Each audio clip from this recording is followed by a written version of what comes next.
London के पास एक अंग्रेजी परिवार, जॉर्ज, उसकी पत्नी मैरी और उनके 2 बच्चे, 10 साल का पीटर और 7 साल की एमा, एक पुराने विक्टोरियन मकान में शिफ्ट हुए। मकान बेहद सस्ता मिला था और आस पड़ोस के लोग वहां रहने से बचते थे। पहली रात सब कुछ सामान्य था, पर आधी रात को मैरी ने सुना कि किसी ने सीढ़ियों पर धीमे धीमे कदम रखे।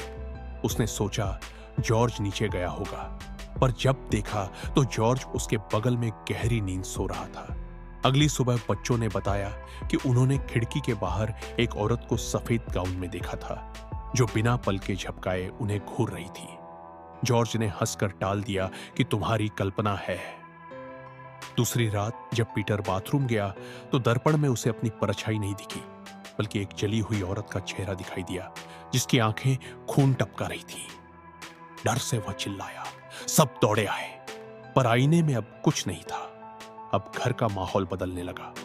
दरवाजे अपने आप खुलने बंद होने लगे। खिलौनों से बच्चों की हंसी के बजाय किसी अनजान बच्चे की रोने की आवाज आने लगी।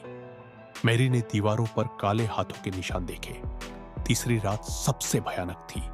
ठीक 3:15 पर सबने सुना कि अटारी एटिक से किसी औरत की चीख आ रही है। जॉर्ज टॉर्च लेकर ऊपर गया। धूल और जाले से भरे कमरे में उसे एक पुराना संदूक मिला। उसने खोला तो उसमें एक जला हुआ वेडिंग ड्रेस और एक डायरी थी। डायरी में लिखा था, मेरा नाम एलिजाबेथ है, मेरी शादी इसी घर में हुई थी, पर पति ने मुझे धोखा दिया और जलाकर मार दिया। मेरी आत्मा यहां कैद है। जो भी इस घर में आएगा उसे मेरे दर्द का एहसास कराऊंगी। इतना पढ़ते ही टॉर्च बुझ गई और कमरे में वही जली हुई औरत खड़ी थी, खाली आंखों से जॉर्ज को घूरते हुए। उसके मुंह से चीख निकली और पूरा मकान हिल गया। सुबह पड़ोसी पुलिस के साथ पहुंचे, पर मकान खाली था।